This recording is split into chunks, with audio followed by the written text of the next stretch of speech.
Olá, você está no canal de leituras da Thelma. O livro de hoje chama-se Dom Casmurro, de Machado de Assis. Narração, Thelma Schinkermann. Parte 5. Capítulo 15. Outra voz repentina. Outra voz repentina, mas dessa vez uma voz de homem. Vocês estão jogando o siso? Era o pai de Capitu, que estava à porta dos fundos, ao pé da mulher. Soltamos as mãos depressa e ficamos atrapalhados. Capitu foi ao muro e, com o prego, disfarçadamente, apagou os nossos nomes escritos. Capitu! Papai! Não me estragues o reboco do muro. Capitu riscava sobre o riscado, para apagar bem o escrito. Pádua saiu ao quintal, a ver o que era, mas já a filha tinha começado outra coisa, um perfil, que disse ser o retrato dele, e tanto podia ser dele como da mãe. Fê-lo rir, era o essencial. De resto, ele chegou sem cólera, todo meigo, apesar do gesto duvidoso, ou menos que duvidoso, em que nos apanhou.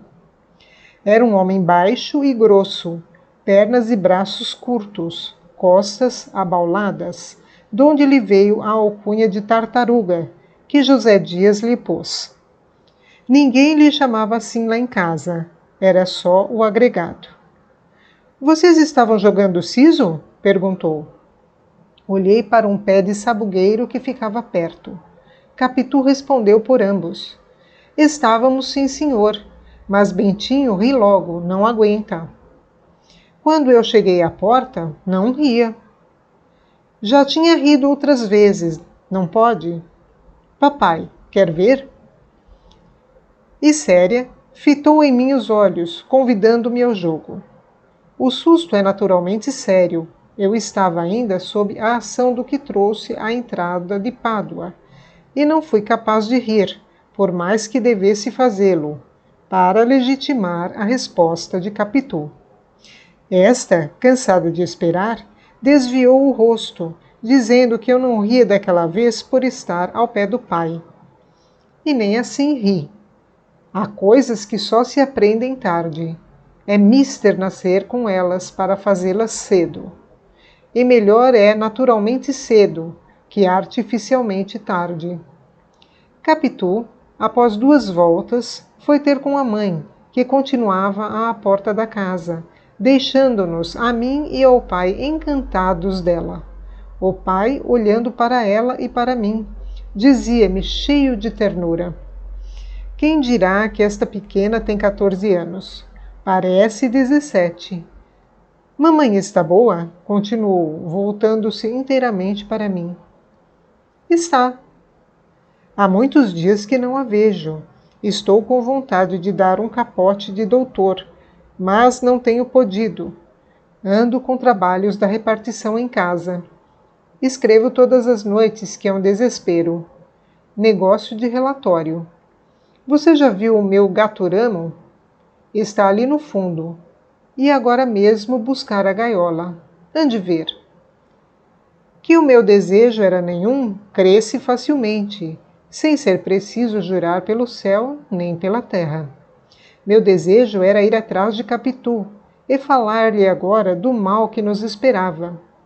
Mas o pai era o pai, e demais amava particularmente os passarinhos. Tinha-os de várias espécies, cor e tamanho. A área que havia no centro da casa era cercada de gaiolas de canários, que faziam cantando um barulho de todos os diabos.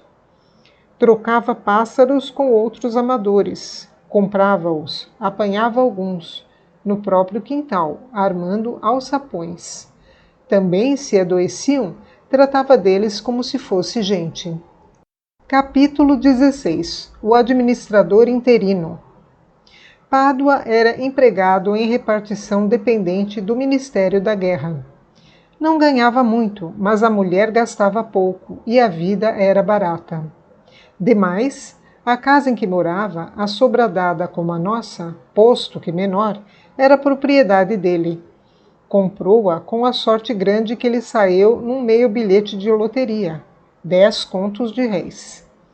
A primeira ideia do Pádua, quando lhe saiu o prêmio, foi comprar um cavalo do cabo, um adereço de brilhantes para a mulher, uma sepultura perpétua de família, mandar vir da Europa alguns pássaros, etc.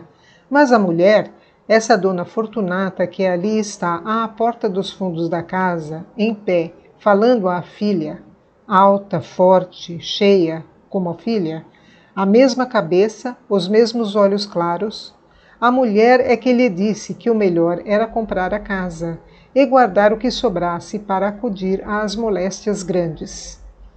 Pádua hesitou muito, afinal, teve de ceder aos conselhos de minha mãe, a quem Dona Fortunata pediu auxílio.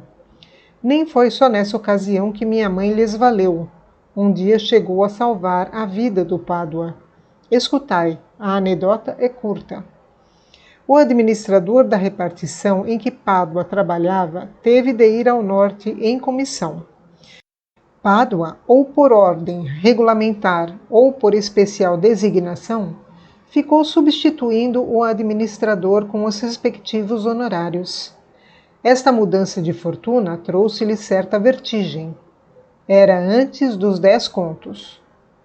Não se contentou de reformar a roupa e a copa. Atirou-se às despesas supérfluas, deu joias à mulher, nos dias de festa matava um leitão. Era visto em teatros, chegou aos sapatos de verniz. Viveu assim 22 meses na suposição de uma eterna interinidade. Uma tarde entrou em nossa casa, aflito e desvairado. Ia perder o lugar, porque chegara o efetivo naquela manhã. Pediu à minha mãe que velasse pelas infelizes que deixava. Não podia sofrer a desgraça. Matava-se. Minha mãe falou-lhe com bondade, mas ele não atendia a coisa nenhuma. Não, minha senhora, não consentirei em tal vergonha. Fazer descer à família, tornar atrás, já disse, mato-me. Não hei de confessar à minha gente essa miséria. E os outros? Que dirão os vizinhos? E os amigos? E o público? Que público, Sr. Pádua? Deixe disso. Seja homem. Lembre-se que sua mulher não tem outra pessoa. E que há de fazer? Pois um homem, seja homem. Ande. Pádua enxugou os olhos e foi para casa, onde viveu prostrado alguns dias, mudo, fechado na alcova, ou então no quintal, ao pé do poço, como se a ideia da morte teimasse nele. Dona Fortunata ralhava. Joãozinho, você é criança? Mas tanto lhe ouviu falar em morte que teve medo, e um dia correu a pedir à minha mãe que lhe fizesse o favor de ver se lhe salvara o marido que se queria matar. Minha mãe foi achá-lo à beira do poço e intimou-lhe que vivesse. Que maluquice era aquela de parecer que ia ficar desgraçado por causa de uma gratificação a menos e perder um emprego interino. Não, senhor, devia ser homem, pai de família, imitar a mulher e a filha. Pádua obedeceu. Confessou que acharia forças para cumprir a vontade de minha mãe. Vontade minha não, obrigação sua. Pois seja obrigação, não desconheço que é assim mesmo. Nos dias seguintes, continuou a entrar e sair de casa, cosido à parede, cara no chão. Não era o mesmo homem que estragava o chapéu em cortejar a vizinhança, risonho, olhos no ar, antes mesmo da administração interina. Vieram as semanas, a ferida foi sarando. Pádua começou a interessar-se pelos negócios domésticos, a cuidar dos passarinhos, a dormir tranquilo às noites e às tardes, a conversar e dar notícias da rua. A serenidade regressou, e através dela veio a alegria. Um domingo, na figura de 2 amigos que iam jogar o solo, atentos. Já ele ria, já brincava, tinha o ar de costume. A ferida sarou de todo. Com o tempo veio um fenômeno interessante. Pádua começou a falar da administração interina, não somente sem as saudades dos honorários, nem o vexame da perda, mas até com desvanecimento e orgulho. A administração ficou sendo a hégira, donde ele contava para diante e para trás. No tempo em que eu era administrador, ou então, sim, lembra-me, foi antes da minha administração, 1 ou 2 meses antes. Ora, espere, a minha administração começou... É isso, mês e meio antes, foi 1 mês e meio antes, não foi mais. Ou ainda, justamente havia já 6 meses que eu administrava. Tal é o sabor póstumo das glórias interinas. José Dias bradava que era a vaidade sobrevivente, mas o padre Cabral, que levava tudo para a escritura, dizia que com o vizinho Pádua se dava a lição de Elifaz a Jó. Abre aspas. Não desesperes a correção do Senhor. Ele fere e cura. Fecha aspas. Capítulo 17. Os vermes. Ele fere e cura. Quando mais tarde vinha saber que a lança de Aquiles também curou uma ferida que fez, tive tais ou quais veleidades de escrever uma dissertação a este propósito. Cheguei a pegar em livros velhos, livros mortos, livros enterrados, a abri-los, a compará-los, catando o texto e o sentido, para achar a origem comum do oráculo pagão e do pensamento israelita. Catei os próprios vermes dos livros, para que me dissessem o que havia nos textos roídos por eles. Meu senhor, respondeu-me um longo verme gordo, nós não sabemos absolutamente nada dos textos que roemos, nem escolhemos o que roemos, nem amamos ou detestamos o que roemos. Nós roemos. Não lhe arranquei mais nada. Os outros todos, como se houvessem passado palavra, repetiam a mesma cantinela. Talvez esse discreto silêncio sobre os textos roídos fosse ainda um modo de roer o roído.